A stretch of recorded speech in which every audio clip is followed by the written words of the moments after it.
ஸ்ரீமன் நாராயணாய நமவோ.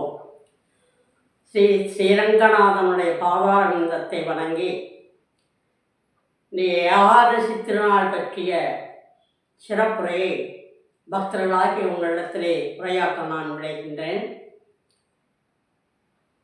திதிகள் என்று சொல்லக்கூடிய 15 திதிகளிலே ஏகாதசி திதி என்று சொல்லக்கூடிய சிறப்புமிகு நாள்.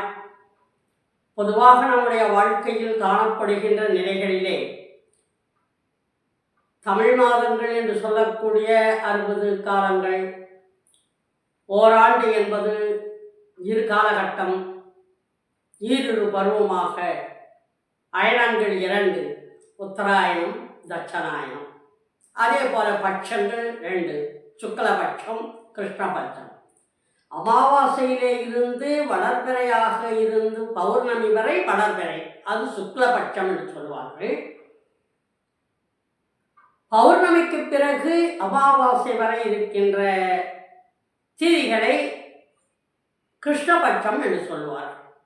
அது வளர்பிறை, இது தேய்பிறை. வளர்பிறையை சுக்லபட்சம் என்றும் தேய்பிறையை கிருஷ்ணபட்சம் என்றும் சொல்லுவார்கள். இந்த திதிகளில் அமாவாசையிலிருந்து பௌர்ணமி வரை இருக்கின்ற 15 திதிகள் ஒவ்வொன்றுக்கும் ஒவ்வொரு சிறப்பு உண்டு. திதிகள் சதுர்த்தி என்று வருகின்ற பொழுது வளர்வரையிலே நாம் ஆதிமூலமாக இருக்கின்ற விநாயகப் பெருமானை நினைக்கின்றோம். அதே தேய்பிறையில் வருகின்ற சதுர்த்திக்கு சங்கடகர சதுர்த்தி, நம்முடைய சங்கடங்கள் போகட்டும் என்கின்ற நிலையிலே வணங்குகின்ற நாள். பஞ்சமி திதி என்பது ஒரு சிறப்புடைய நாள். அதில் கருட பஞ்சமி மிகவும் சிறந்த நாள். 6வது திதி சஷ்டி. சஷ்டி எல்லாம் வல்ல தமிழ் கடவுளாக இருக்கின்ற முருகப்பெருமானுக்கு உகந்ததாகிய சஷ்டி. சப்தமி என்பது 7வது நாள். அது சப்தமாதர்கள், சப்தரிஷிகள், ரத சப்தமி என்றெல்லாம் சப்தமிக்கு ஒரு சிறப்பு உண்டு. 8வது திதி அஷ்டமி, 9வது திதி நவமி. அஷ்டமி நவமி என்று சொல்லக்கூடிய ஒன்றை பண்டு தொட்டே நம்முடைய மக்களுடைய வழக்கப்படி பேசுகின்ற வார்த்தை என்னென்றால், அஷ்டமி நவமி தொட்டது துலங்காது என்பார்கள். அது முறையில்லை. அஷ்டமி என்பது கண்ணன் தனக்காக தேர்ந்தெடுத்து கொண்டான். நவமி என்பது ஸ்ரீராமன் தனக்காக தேர்ந்தெடுத்து கொண்டான். அப்படி பார்க்க போனால் நம்மால் ஒதுக்கப்பட்ட திதியை பகவானே எடுத்துக்கொண்டார். அஷ்டமியை கண்ணபிரானும் நவமியை ராமபிரானும் எடுத்துக்கொண்டார்கள். தசமி 10. உலக நிலைகளிலே 10ம் நிறைந்த நிலை. 10 விரல்கள் இருக்கின்ற நம்முடைய 2 கரங்கள் இறைவன் முன்னால் கூப்புகின்ற தன்மைக்குரியது தசமி. ஏகாதசி மிகச்சிறப்புடைய நாள். ஏகாதசி என்றாலே நமக்கு பரமபதவாசல் திறப்பு, சொர்க்கலோகத்திற்கு செல்லுகின்ற நிலைக்கான விரத நிலைகள், இவையெல்லாம் நம்முடைய வாழ்க்கையிலே நிகழக்கூடிய ஒன்று. அந்த ஏகாதசி திதி என்று சொர்க்கவாசல் திறப்பு என்கின்ற காரணத்தினாலே பெருமாள் சன்னதிகளிலே இருக்கின்ற சொர்க்கவாசல் திறப்பு என்று சொல்லுவார்கள். நாம் இந்த கோயிலுக்குள்ளே இருக்கின்ற சொர்க்கவாசலுக்குள் செல்வதற்கே நமக்கு அவ்வளவு ஆனந்தமாக இருக்கும். ஆனால் இதற்கு ஒரு வரலாறு உண்டு. சொர்க்கவாசல் திறப்பு ஏன் ஏகாதசி திதி என்று? எல்லா திதிகள் இருக்கின்றது, ஏகாதசி திதி என்று ஏன் சொர்க்கவாசல் திறக்கப்படுகின்றது என்பதற்கான ஒரு காரணம் உண்டு. அதாவது உலகத்திலே அசுரர்களுடைய கொடுமைகள் அதிகமாகின்ற பொழுது பகவான் அவதாரமாவது ஒரு சிறப்பு. அந்த பகவான் சிறப்பு அவதாரமாக எடுத்து வந்து அந்த அசுரர்கள் கொடுக்கின்ற தொல்லைகளையும் கொடுமைகளையும் மாற்றி தேவர்களை வாழ்விக்கின்ற பொருட்டாகவே பெருமான் எப்பொழுதும் அவதாரம் செய்கின்றார். இதற்கு ஒரு வரலாறு. முரா என்று சொல்லக்கூடிய ஒரு அசுரன், அவன் பிரம்மகுலத்திலே பிறந்தவன். சாதாரண குலமல்ல, பிரம்மகுலத்திலே நதிஜங்கன் என்று சொல்லக்கூடிய ஒருவனுக்கு மகனாக பிறக்கின்றான். அசுரனுடைய குணங்கள் நமக்கு தெரிந்தது தானே. எல்லா காலங்களிலும் அசுரர்கள் கொடுமை செய்பவர்கள் தான். அதிலும் தேவர்களையும் முனிவர்களையும் துறவிகளையும் இம்சைப்படுத்துவதுதான் அவர்களுக்கு தன்னுடைய வழக்கமே. அவருடைய யாகங்களை கெடுப்பார்கள், அவர்கள் பெறுகின்ற வரங்களை தடுப்பார்கள், தேவர்களை அடிமைப்படுத்துவார்கள். இந்த நிலைதான் இந்த முரா என்று சொல்லக்கூடிய அசுரன் தேவர்களை கொடுமைப்படுத்துவதற்கு ஒரு வாய்ப்பு. ஏனென்றால் அவன் பெற்ற வரம், அதாவது ஒரு சிக்கலான வரங்களைத்தான் அசுரர்கள் பெறுவார்கள்.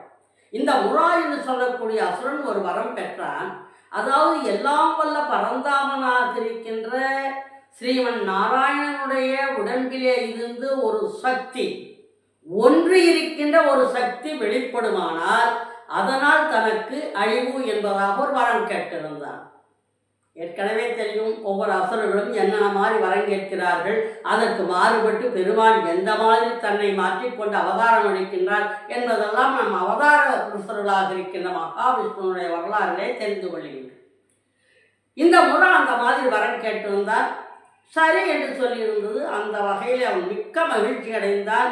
எல்லோரையும் துன்புறுத்தினான், தேவர்களையும் துன்புறுத்தினான். தேவர்கள் எங்கே போவார்கள்? இறுதியான முடிவே பாட்கடலில் பணி கொண்டிருக்கக்கூடிய பரந்தாமனாகிய ஸ்ரீமன் நாராயணனிடத்திலே சென்றுதான் தேவர்கள் எப்பொழுதும் முறையிடுவார்கள். அந்த மாதிரி இந்த 33 தேவர்களும் மகாவிஷ்ணுவாக இருக்கின்ற பெருமானை பார்த்து வைகுண்டத்திற்கு சென்று எங்களை கொடுமைப்படுத்துகின்றான். என்ன கொடுமை? பெருமானே வந்து வைகுண்டத்திலே பாட்கடலில் இருக்கின்றான். வைகுண்ட பெருமானாக இருக்கின்ற அந்த நாராயணனுடைய அருளை பெற வேண்டுமானால் 33 தேவர்கள் பாட்கடலுக்கு செல்கின்றார்கள். ஏன்? இந்த முரா என்று சொல்லக்கூடிய அசுரன் இந்த சொர்க்கலோகத்தையே தனக்குள் வைத்துக் கொண்டார். இப்பொழுது சொர்க்கம் இல்லை. தேவர்கள் கொடுமையாக இருப்பதால், அடிமைப்பட்டிருப்பதால் அவர்கள் யாரும் இறைவனை நினைத்து வணங்குவதும் இல்லை. இவர்களுக்கு எதுவும் கிடைக்காது என்கின்ற ஒரு நம்பிக்கையில் இந்த முரா என்று சொல்லக்கூடிய அசுரன் மிக்க கொடுமைப்படுத்தினார்.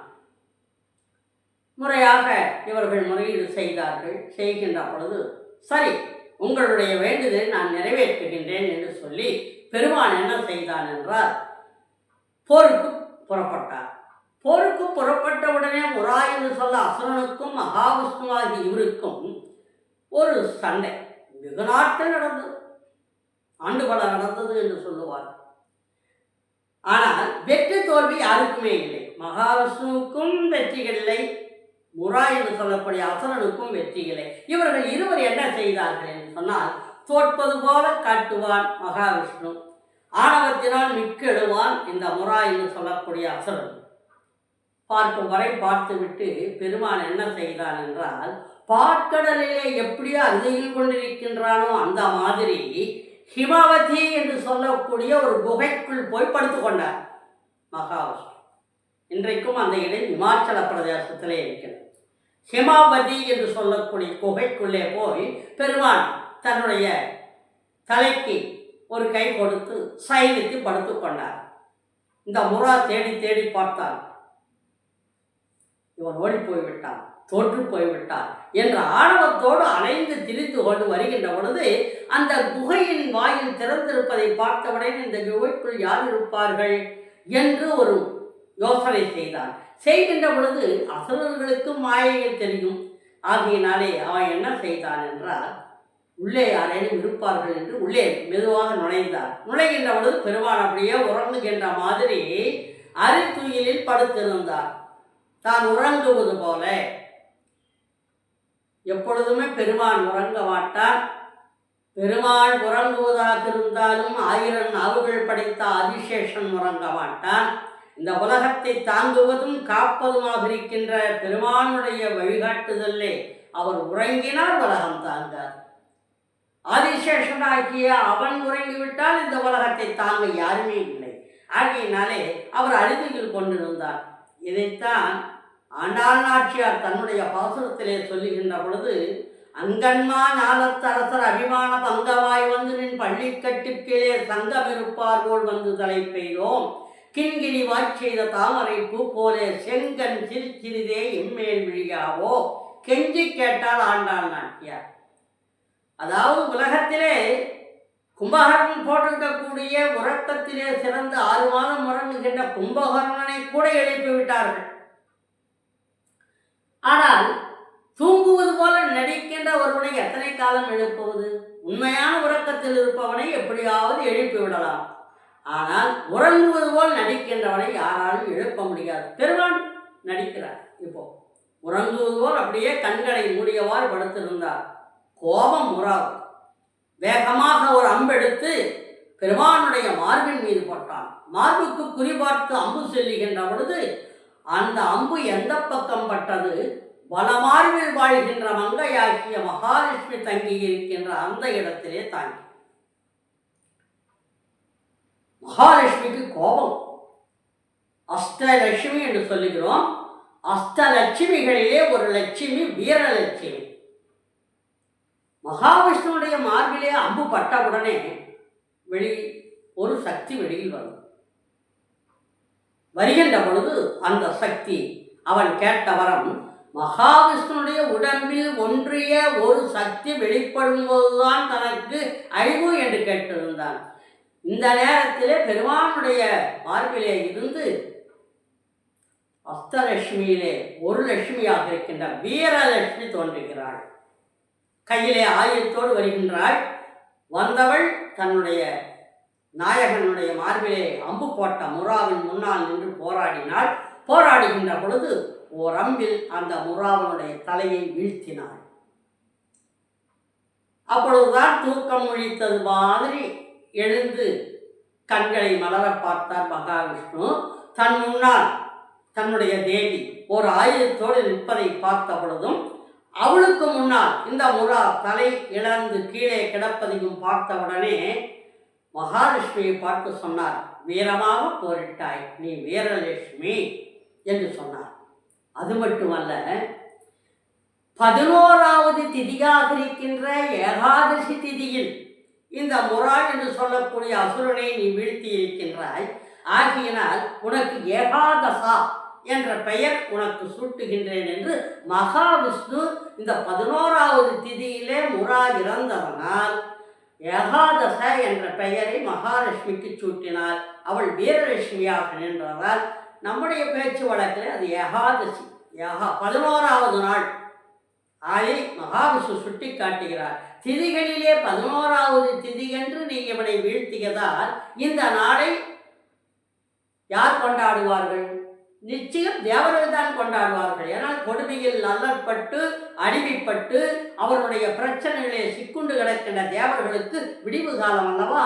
ஆகையினாலே இந்த தேவர்களுக்கெல்லாம் சிறப்பு, இந்த தேவர்களுக்கெல்லாம் கொண்டாட்டம், மகிழ்ச்சி என்று மகாவிஷ்ணு லட்சுமி சொன்னார். இனி தேவர்களுக்கு என்ன குறை? 33 கோடி தேவர்களும் சொர்க்கத்தை விட்டு வெளியில் வந்து வெகு நாட்கள் ஆகிவிட்டது. அவர்கள் வைகுண்டத்திற்கும் போக முடியாது, கைலாயத்திற்கும் போக முடியாது. இவனிடத்தில் அல்லப்பட்டதற்கே சரியா போயிற்று. ஆகையினாலே இன்றைக்கே அவர்கள் செல்லுகிறார்கள். செல்லுகின்ற பொழுது தேவர்களுடைய மகிழ்ச்சியிலே மகாவிஷ்ணுவையும் மகாலட்சுமியையும் வணங்கி அவர்கள் சொல்லுகின்றார்கள், எங்கள் முன்னால் நீங்கள் செல்ல வேண்டும், உங்களுக்கு பின்னால் நாங்கள் வர வேண்டும். இதுதான் தேவர்களுடைய வேண்டுதல். இழந்த சொர்க்கத்திற்குள்ளே இந்திரன் நுழைய வேண்டும், 33 கோடி தேவர்களும் அவனோடு செல்ல வேண்டும் என்றால் எமக்கு முன்னால் நீங்கள் 2 பேரும் செல்ல வேண்டும் என்று சொன்னவுடனே மகாவிஷ்ணு மகாலட்சுமியும் முன்னோக்கி செல்லுகிறார்கள் ரதத்தில். அவர்கள் அந்த ரதத்தில் முன்னேறி செல்லுகின்ற பொழுது பின்னாலேயே தேவேந்திரன் உபேந்திரன் போன்றிருக்கக்கூடிய 33 கோடி தேவர்கள் மகிழ்ச்சியோடு உள்ளே செல்லுகின்றார்கள். அவருடைய மகிழ்ச்சியே இன்றுதான், இந்த ஏகாதசி திருநாளில் தான் 11வது திதி என்று வீரலட்சுமி முராவை கொன்ற ஒரு மகிழ்ச்சியின் காரணமாக ஏகாதசி திதி சிறப்பாக கொண்டாடப்படுகிறது. அது மட்டுமல்ல, தேவர்களுக்கு ஒரு மகிழ்ச்சி. பெருமாள் சன்னதிகளிலே சென்று நாம் வைகுண்டம் செல்லுவது போல் ஒரு மகிழ்ச்சியாக செல்கின்றோம். ஆனால் உண்மையிலேயே தேவர்கள் சொர்க்கத்திற்குள் சென்றவர்கள் அல்லவா, எவ்வளவு மகிழ்ச்சியாக சென்றிருப்பார்கள். ஆகையினாலே அவனை வணங்கிய பொழுது வீரலட்சுமியாக இருக்கின்ற ஏகாதசி திதியில் பிறந்திருக்கின்ற இந்த லட்சுமி தேவர்களுக்கு மட்டுமல்ல, தேவர்கள் வாயிலாக சொன்னார், யார் ஒருவர் துன்பப்படுகின்றார்களோ, துன்பப்படுகின்றவர்கள் எந்த நிலையில் இருந்து இந்த ஏகாதசி திதியில் என்னுடைய நாயகனை நினைத்து வணங்கி விரதம் இருந்து தூக்கம் விழித்து என்னுடைய நாயகனுடைய பெயரை சொல்லிக் கொண்டிருக்கின்றார்களோ அவர்களுக்கெல்லாம் வைகுண்டம் கிடைக்கும், அவர்களுக்கு எல்லாமே சொர்க்கம் கிடைக்கும், எல்லோரும் நன்மையை பெறுவார்கள் என்று ஒரு வரத்தையும் கொடுத்தால் அந்த வரத்தை கொடுக்குமாறு மகாவிஷ்ணுவுக்கும் பணித்தார். மகாவிஷ்ணு ஏற்றுக்கொண்டார். ஆகினால் ஏகாதசி திதி என்பது சாதாரணமானதல்ல. விரதம் இருக்க வேண்டும், தூக்கம் விழிக்க வேண்டும். நமக்கு ஒரு சிறப்பு என்னன்னா, ஏகாதசி அன்னைக்கு தூக்கம் விழிக்கணும், விடிகாலம் எழுந்திருக்கணும். துபாதசி அப்போ காரணமாக பெருமாளை பார்த்துட்டு அப்புறம் தான் சாப்பிடணும். தூக்கம் விழிக்கணும். தசமி திதி என்று மதியம் உணவு உண்டால் தசமி இரவு ஏகாதசி 3 வேளை அந்த நேரங்களிலே விரதம் இருந்து பெருமானை வணங்க வேண்டும் என்று ஒரு மரபு இருக்கு. முடியாதவர்கள் என்ன செய்வார்கள்? விரதம் இருந்தால்தான் முடியும், தூக்கம் விழித்தால்தான் வைகுண்டம் போக முடியும், பரமபதம் அடைய முடியும். இந்த பரமபதம் சொர்க்கவாசல் என்று சொன்ன உடனேயே நமக்கு ஒரு நினைவு என்ன என்றால், ஸ்ரீரங்கம் மட்டுமே முதலில் காட்சி தரும். ஸ்ரீரங்கம் மட்டுமே நினைவு வரும். சொர்க்கவாசல் பரமபதவாசல் திறப்பு என்றாலே பூலோக வைகுண்டமாக இருக்கின்ற ஸ்ரீரங்கமே நம்முடைய நினைவிலே வரும். ஆகையினாலே அரங்கன் அங்கு இருக்கின்றான் அல்லவா, அந்த அரங்கனை பணிந்தாலே போதும். அரங்கன் இருப்பான், அவன் பரமபத வாயிலே நிற்பான், நம்மை அழைத்து செல்வான் என்ற நம்பிக்கையோடு இருக்கின்ற காரணத்தினாலே ஸ்ரீரங்கம் சிறப்பு, பூலோக வைகுண்டம். ஆகையினாலே பக்தர்கள் அவனோடு சென்று சொர்க்கத்திற்கு செல்லுவதால். சரி, இப்படி விரதம் இருந்தால் தூக்கம் விழித்தால் நமக்கு பகவானுடைய அருள் கிடைக்குமா? நாமும் பரமபதம் போவோமா? சொர்க்கவாசல் நமக்காக திறக்குமா என்றெல்லாம் ஒரு கேள்வி எழலாம். முறையாக விரதம் இருந்து தூக்கம் விழித்தவர்களுக்கு கூட கிடைக்காத ஒன்று, விரதமே இல்லாமல் தூக்கமே விழிக்காமல் இருக்கின்ற ஒருவருக்கு கூட இந்த அனுக்கிரகம் கிடைக்கின்றது என்பதாக ஒரு வரலாறு உண்டு. அதாவது ஸ்ரீரங்கநாதனுடைய சன்னிதானத்திலே ரங்கனை பூஜித்துக் கொண்டிருந்த பிள்ளை பெருமாள் ஐயங்கார் இறைவனை நினைத்து பூலோக வைகுண்டமாக இருக்கின்ற ஸ்ரீரங்கத்திலே பள்ளி கொண்டிருக்கின்ற பரந்தாமா, உன்னை நான் வணங்குகின்றேன். உன்னுடைய கண்களை பார்க்கின்ற பொழுது செந்தாமரை மலரொத்த கண்கள், செந்தாமரை மலரொத்த பாதங்கள், உன்னுடைய திருக்கரங்கள், இவை அனைத்தும் பக்தர்கள் வாழ் இருக்கின்ற போது அவர்களுக்கு நீ மோட்சம் கொடுக்கின்றாய். அது மிகவும் சிறப்பாக இருக்கின்றது என்று நினைத்து அரங்கனை நினைத்து பூஜிக்கின்றவர் பிள்ளை பெருமாள் ஐயங்கார். அவர் வீட்டில் வந்து உட்கார்ந்திருந்த நேரத்தில் ஒரு நினைவு, அவருடைய மனசுக்குள் ஒரு நினைவு தோன்றுகிறது. விரதம் இருந்தாதான் மோட்சம் கிடைக்குமா? விரதம் இருந்தாதான் சொர்க்கம் கிடைக்குமா? வைகுண்டம் கிடைக்குமா? இல்லை என்றால் கிடைக்காதா என்ற ஒரு வகையில் அப்படியே சிந்தனை செய்து உட்கார்ந்து கொண்டிருந்தார். அவருடைய சிந்தனையினுடைய ஓட்டத்தில் தன்னுடைய மனத்தில் ஒரு நிகழ்ச்சி தோன்றுகிறது. அதாவது என்ன என்றால், கண்ணன் நிறைய சேஷ்ட செய்வான்னு தெரியும். அவன் தயிரையும் பாலையும் வெண்ணையும் மற்றவர் வீட்டிலும் உண்பான், தன் வீட்டிலும் எடுத்து உண்பான். தயிர் கிடைத்து கொண்டிருக்கின்ற யசோதைக்கு முன்னால் இந்த கண்ணன் வந்தான். வந்த உடனே ஓடி ஓடி விளையாடி கொண்டிருந்தானா. அந்த தாய் பார்த்தாள், ஏண்டா இப்படி ஓடிட்டு இருக்க, கொஞ்சம் ஓரமாக போய் விளையாடலாமல்லான்.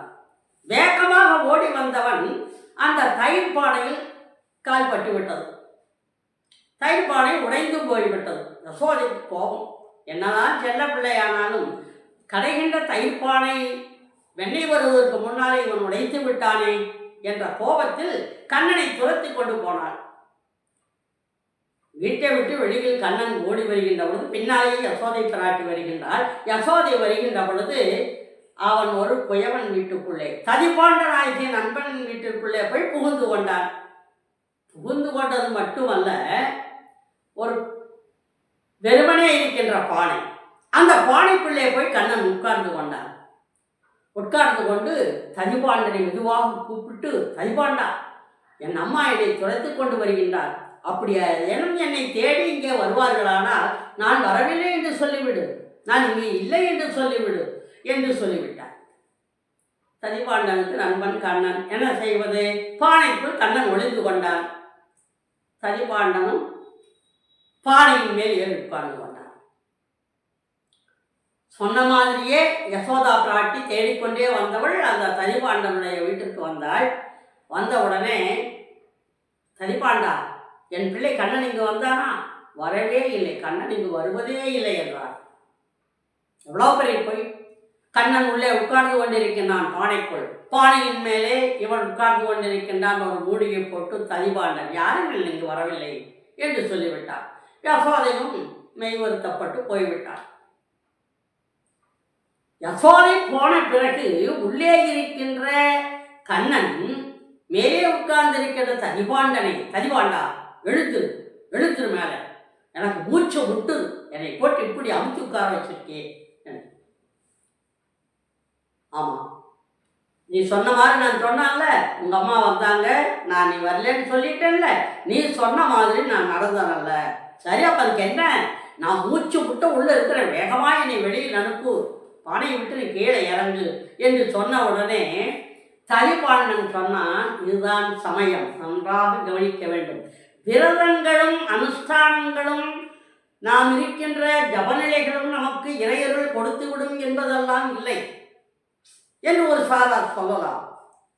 ஆனாலும் மோட்சம் கிடைக்க வேண்டும், பரமபத வாசலுக்கு நாம் செல்ல வேண்டும் என்ற விதி இருக்குமானால் அங்கே யாராலும் அதை தடை போட முடியாது. அந்த தலிபாண்டன் இப்ப சொல்லுகிறான், பானங்கள் உட்காந்துருக்கேல்ல, மூச்சு முட்டுதுன்னு சொல்றையல்ல, நீ எனக்கு மோட்சம் கொடு சொல், எனக்கு மோட்சம் கொடுக்குறேன்னு சொல்லு, நான் எழுந்திருச்சுக்கிறேன்னா. என்னடா நீ எழுந்திரினா எழுந்திரிக்க மாட்டேங்கிறே, எனக்கு ரொம்ப கஷ்டமாக இருக்குது, உள்ள மூச்சு வாங்குது, உடம்பெல்லாம் வேர்க்குது, என்னதான் பண்ணுவேன் நான் அப்படின்னு கண்ணன் அழாக்குறையாக கேட்டான். நீ சொல்லு, எனக்கு வைகுண்டத்தில் இடம் கிடைக்கும், எனக்கு பரமபதம் கிடைக்கும், மோட்சம் கிடைக்கும் அப்படின்னு நீ சொன்னேன்னா நான் எழுந்திருக்கிறேன், இல்லைன்னா எழுந்திருக்க மாட்டேன். இந்தா எழுந்திருடா மேலே, உனக்கும் மோட்சம் தர்றேன், இந்த பானைக்கும் மோட்சம் தர்றேன்னா. அதுதான் சிறப்பு. பார்த்துங்க, குடியிருந்தான் உள்ளே. இப்போ மோட்சத்தை பெறுவதற்கு பெருமானை வேண்டுவார்கள்.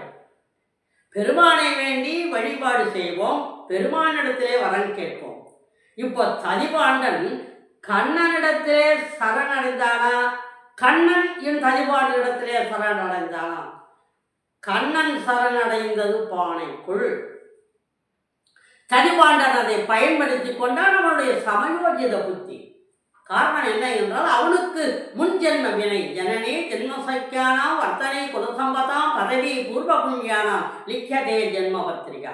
நம்முடைய வாழ்க்கையில் முன்ஜென்ம வினை எது இருக்கிறது அது கண்டிப்பாக நடக்கும் என்பதற்கு தலிபாண்டன் வரலாறு. உனக்கும் மோட்சம் தர்றேன், நீக்கும் பரமபதமோ, இந்த பானைக்கும் தர்றேன்னா. அப்பாடா, தலிபாண்டன் ஒரே குதிச்சு வந்துட்டான். கண்ணன் வெளியில் வந்தான். பெரியாழ்வார் சொன்னார், எந்தை தந்தை தந்தை தந்தைதம் மூத்தப்பன் கேள்வடிகால் தொடங்கி. என்ன அழகான வாசம். எந்தை தந்தை தந்தை தந்தைதம் மூத்தப்பன் கேள்வடிகால் தொடங்கி. இதுதான் ஆண்டாள் அத்தியாசம். ஏழேல் பிறவிக்கும் உந்தன்னோடு உற்றோமையாவும் உமக்கே நாம் ஆட்செய்வோம். என்ன அழகான வாசம். ஏழேல் பிறவிக்கும், எத்தனை பிறவிகள் எடுத்தாலும் அவர் வணங்கினால் மோட்சம் கிடைத்துவிடும். அப்புறம் எதுக்கு பிறவி? ஒருவேளை நான் பிறப்பேனேயானால், அப்படி பிறந்து விட்டால் ஏழேல் பிறவிக்கும் உந்தன்னோடு உற்றோமேயாவோம். எத்தனை பிறவைகள் எடுத்தாலும் உன்னோடு தான் நாங்கள் இருப்போம், உன்னைத்தான் அடைவோம், உன்னை சரண் அடைவோம், நீ கொடுக்க வேண்டியதை நமக்கு கொடுக்க வேண்டும் என்று சொன்னான். இந்த நிகழ்ச்சி பிள்ளை பெருமாள் ஐயங்காருடைய உள்ளத்தில் எழுந்தவுடனே பிள்ளை பெருமாள் ஐயங்கார் நினைத்தார். கோயிலுக்கு போனார். காலையில் போன உடனே சாமியை பார்த்தார். ரங்கா, எனக்கு நீ மோட்சம் கொடுக்கணும், நானும் பரமபதம் போகணும்னு நினைக்கிறேன். நினைக்கலாம், யார் வேணாலும் நினைக்கலாம், அதில் என்ன தப்பு? அரங்கன் பேசினா, அதாவது பெருமான் பக்தரிடத்தில் பேசுவது இயல்பான ஒன்று. கவரி வீசியவனுக்கு விசிறி வீசியவனுக்கு பேசிக்கொண்டே இருப்பான் காஞ்சி வரதராஜன். ஆகையினாலே அதுபோல் இருக்கின்ற பொழுது அரங்கனிடத்தில் கேட்டார், எனக்கும் மோட்சம் வேண்டும் என்று கேட்டார் பிள்ளை பெருமாள் ஐயங்கார். அவர் கேட்டார், நீ கர்மயோகம், ஞானயோகம், சரணாகதி இதை பற்றியெல்லாம் தெரிந்திருக்கிறாயா? பிள்ளை பெருமாள் ஐயங்கார் மௌனமாக நின்றார். யாருக்காவது அன்போடு அனுக்கிரகமா விரதம் இருப்பவனுக்கு உணவு கொடுத்திருக்கிறாயா? பிள்ளை பெருமாள் ஐயங்கார் பதிலே சொல்லவில்லை. யாராவது துன்பத்தோடு இருப்பவருக்கு உன்னுடைய வீட்டிலே அடைக்கலம் கொடுத்திருக்கிறாயா? இத்தனை கேள்விகளுக்கு பிறகு பிள்ளை பெருமாள் ஐயங்கார் சொன்னார், நான் எதையும் செய்யலப்பா, நான் எதையுமே செய்யலை. சரி, அப்புறம் எதுக்கு நீ மோட்சம் கேட்குறேன்? கர்மயோகத்தை செய்யல, ஞான யோகத்தை பற்றி தெரிஞ்சுக்கல, சரணாகதினா என்னன்னு தெரியல, யாருக்கு நீ உணவு கொடுக்கல, யாருக்கு நீ அடைக்கலம் கொடுக்கல, உனக்கு எப்படி நான் கொடுப்பேன்? பிள்ளை பெருமாளையங்கார் கேட்டார், எப்பொழுதுமே பெருமாண்டிடத்திலே நாம் அன்போடு இருந்தும் அனுகிரகத்தை பெறலாம், நிர்பந்தத்தின் பேரிலும் பெறலாம் என்பதற்கு ஒரு வரலாறு இது. பிள்ளை பெருமாளையங்கார் சொல்லுகிறார், எல்லாம் சரி, நீ போய் பானைக்குள் உட்கார்ந்துருந்தியே, அந்த பானை கர்மயோகம், ஞான யோகம், சரணாகதி எல்லாம் தெரிஞ்சா இருந்துச்சு. அந்த பானைக்கு கை கூட இல்லை, உன்னை கும்பிட கூட இல்லை, கும்பிடுறது கை கூட இல்லாத பானைக்கே நீ மோட்சம் கொடுத்தாய், பரமபதத்தில் இடம் கொடுத்தாய், அதை விடவா? நிறுத்திட்டார் பிள்ளை பெருமாளை. மகாவிஷ்ணுவான எதுவுமே பேச முடியல, அரங்கன் வாயடைத்து போனான். உண்மைதானே? கைகளே இல்லை பானைக்கு, வணங்குவதற்கு கைகள் இல்லை. இவர் கேட்ட கர்மயோகம், ஞான யோகம், சரணாகதி பானைக்கு தெரியாது. அப்படிப்பட்ட பானைக்கே, ஜடமாக இருக்கின்ற ஒரு பானைக்கே மோட்சம் கொடுத்தான் பகவான் என்றால், உயிர் மூச்சாக இருக்கின்ற எனக்கு, உன்னை பூஜிக்கின்ற எனக்கு மோட்சம் கிடைக்காமலா போய்விடும் என்ற நம்பிக்கை, நிர்பந்தத்தின் பேரிலும் இறைவனை பெறலாம் என்கின்ற ஒரு நிலைக்கு பிள்ளை பெருமாளையங்கார் வந்தார். சரி, இறைவனுடைய நாமத்தை சொல்லுவதாலே இந்த தூக்கம் விழிக்கிறோமே, விரதம் இருக்கலாம். விரதம் என்பது நாம் சாதம் மட்டும் சாப்பிட்றதில்ல, மற்றபடிக்கு வேறு சிற்றுண்டிகளாக சாப்பிட்டு 3 வேலையை கழிச்சு விடுறோம். ஆனால் தூக்கம் முடிக்கிறதுங்கிறது ஒன்று இருக்குது. ஏகாதசி திதி என்று விழிகளை இமைக்கப்படக்கூடாதுங்கிறார். விழி மலர்ந்து இருக்கணும். நாம் பொழுது போகிறதுக்கு பரமபதம் விளையாடுறோம், தாயம் விளையாடுறோம், என்னென்னமோ விளையாட்டுகளெல்லாம் விளையாடுறோம். எல்லா நிலைகளிலும் பொழுது போவது வேறு, பரமபத விளையாட்டு என்பது ஒரு சிறப்பு. நன்றாக கவனிக்க வேண்டும்.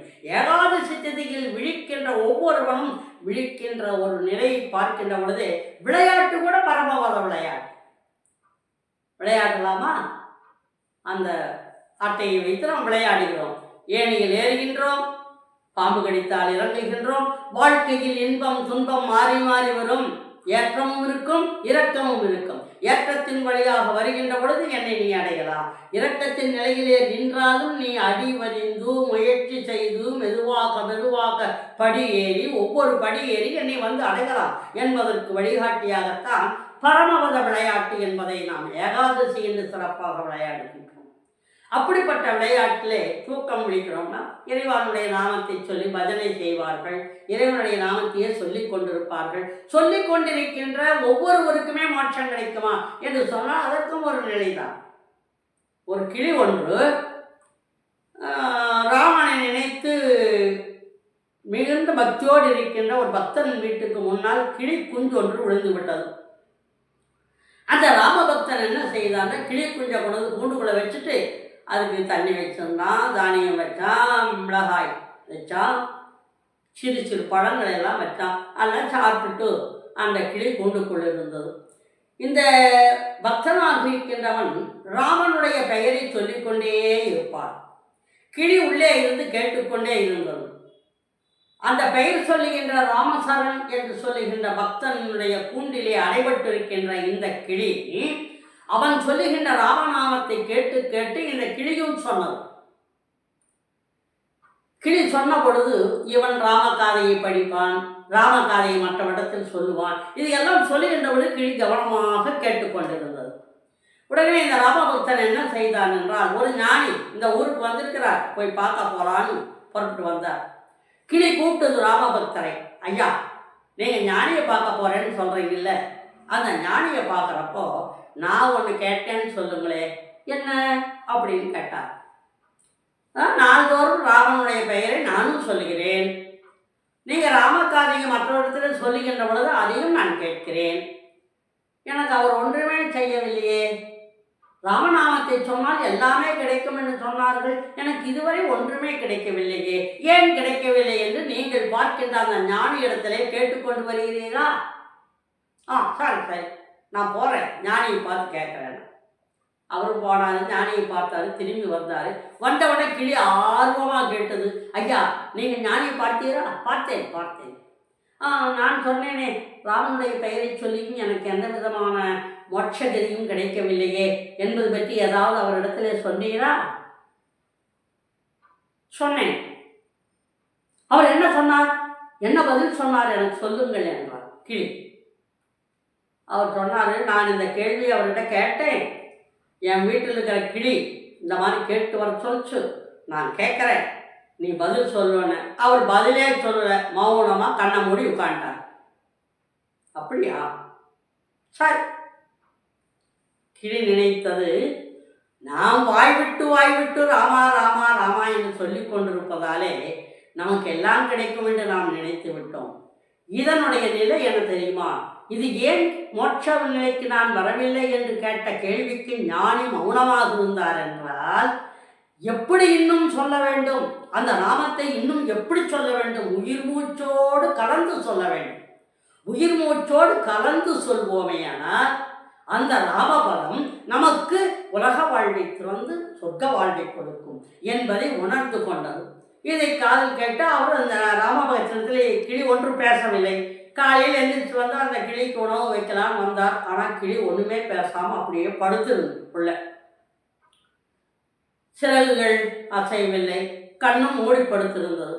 ஓ, கிளி இறந்து போய்விட்டது என்று சொல்லி இந்த ராமபக்தன் என்ன செய்தான் என்றால், இந்த கிளியை கொண்டு போய் ஒரு மரபொந்திலே வைத்து கொடிகளை எல்லாம் மேலே போட்டு மலர்களை எல்லாம் போட்டு மூடி வைத்து விட்டார். ஏன்னா இந்த கிளி ராமநாமத்தை கேட்டு வளர்ந்த கிளி ஆகையினாலே இதை நாம் வேறொன்றும் செய்யக்கூடாது என்று மரபொந்திலே கொண்டு போய் நல்ல இலை தலையெல்லாம் போட்டு மெதுவாக அது மேல் வைத்து மலர் கொடிகளை போட்டு மூடி மலரெல்லாம் தூவிவிட்டு வெளியில் வந்தார். கிளி பறந்து வந்தது வெளியிலே. ஆச்சரியப்பட்டான் ராமபக்தன். என்ன இது, இறந்து போய்விட்டது என்று இதை கொண்டு போய் நான் மரபொந்தில் வைத்தேன், இது எழுந்து வந்து விட்டதே என்று சொன்ன பொழுது அந்த கிளி சொன்னது, ராமநாமத்தை சொல்வதால் மட்டும் நமக்கு மோட்சம் கிடைத்து விடாது. இறைவனுடைய பெயரை ஆத்மார்த்தமாக சொல்ல வேண்டும், இறைவனுடைய பெயரை உள்ளூர சொல்ல வேண்டும், உயிர் மூச்சிலே கலந்து சொல்ல வேண்டும். அப்பொழுதுதான் நமக்கு அந்த மோட்சம் கிடைக்கும் என்று கிளி சொன்னதாம் ராமபக்தனிடத்திலே. நான் ஞானி ஒன்றும் சொல்லவில்லை என்று சொன்னவுடனேயே நான் விழித்து கொண்டேன். ராமபக்தரே, நான் உயிர் மூச்சோடு கலக்கின்ற அளவுக்கு நான் ராமநாமத்தை அப்படியே உள்ளே நினைத்து உயிருக்குள் உயிராக வைத்து சொல்லிக் கொண்டிருந்தேன். பாவம், நீங்கள் அறியாவண்ணமாக நான் இறந்து போய்விட்டேன் என்று சொல்லி என்னை கொண்டு மரபொந்தில் வைத்து விட்டீர்கள். தப்பில்லை. ஆன்மாவுக்கு என்ன வேண்டும் என்பதை நான் தெரிந்து கொண்டேன். ஆத்மார்த்தமாக சொல்ல வேண்டும். ஆத்மார்த்தமாக என்ன வேண்டும், ஆத்மார்த்தமாக செய்ய வேண்டும். ஆகையினாலே அப்படி செய்வோமேயானால் நிச்சயம் நமக்கு மோட்சம் கிடைக்கும் என்பதை அந்த கிளி வாயிலாக ராமபக்தன் உணர்ந்து கொண்டான். யாரை போல் இருக்க வேண்டும், இறைநாமத்தை சொல்லுகின்றோம். அனுமன் இறைநாமத்தையே ஜெயித்து கொண்டிருப்பவன். அவனுடைய சிந்தையிலே இருப்பதே ராமன் தான். அவனுடைய பேச்சு ராமனுடைய பெயர் தான். அவனுடைய செயல்கள் ஆத்மார்த்தமான செயல். ராமனுக்கு செய்ய வேண்டும், ராமனுக்கு செய்ய வேண்டும், ராமன் வெற்றி பெற வேண்டும். ராமனுக்கு செய்ய வேண்டிய சேவைகளிலே எந்த விதமான குறைபாடும் இன்றி நடத்தி கொள்ள வேண்டும் என்று நினைத்தான் அல்லவா அனுமன். அனுமன் ஒரு வானரன் என்று சொல்லலாம், ஆனாலும் கூட அனுமன் சிறந்த ராமபக்தன். ஆகையினால இந்த ராமபக்தனாக இருக்கின்ற அனுமன் எப்படி உள்ளூர ராமநாமத்தை சொல்லி அவனுடைய காரியங்களிலே உள்ளூர செயல்பட்டு அவனுடைய ராம காரியங்களை செய்கின்ற பொழுது ராமனையே நினைத்து செல்லி கடல் தாண்டினான் என்றால் கடல் தாண்ட முடியுமா? அப்படிப்பட்ட அந்த உண்மையான நிலையிலே இருக்கின்ற அந்த ஆத்மார்த்தமான சொல், ஆத்மார்த்தமான செயல், ஆத்மார்த்தமான சேவை யார் ஒருவர் இருக்கின்றதோ அவர்கள் பரமபதம் அடைவார்கள் என்பதற்கு அமைந்த கதைதான் இந்த சிறப்புள்ள கதைகள். ஆகையினாலே உலக நிலையிலே நாம் இந்த ஏகாதசி திருநாளில் விழிக்கின்றோம் என்று சொன்னால் நாம் விளையாடுவதோ சாப்பிடாமல் விரதம் இருப்பதோ முக்கியமல்ல, ஆத்மார்த்தமாக நம்முடைய எண்ணம் இருக்க வேண்டும். ஆகையினாலே நம்முடைய செயல்பாடுகள் அவனோடு கலந்ததாக இருக்க வேண்டும். நம்முடைய உள்ளம் அவனோடு கலந்திருக்க வேண்டும். உள்ளத்திலே துயரங்கள் நிறைந்த வாழ்க்கை வாழ்ந்து கொண்டிருக்கின்ற நமக்கு அந்த துயரங்களிலே இருந்து வெளியில் வர வர வேண்டும்.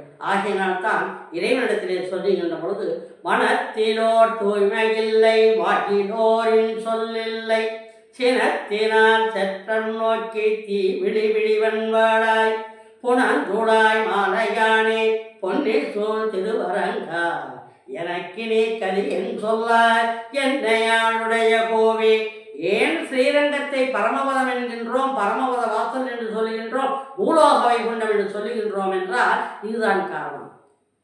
சினத்தினால் செற்றம் நோக்கி தீ விழிவிழுவன்பாளாய், புனந்துளாய் மாலையானே பொன்னி சோழ் திருவரங்கா, எனக்கினே கதியன் சொல்லாய். இந்த உலக வாழ்க்கையில் பிறந்து விட்டேன், எனக்கென கதியன் சொல்வாய்.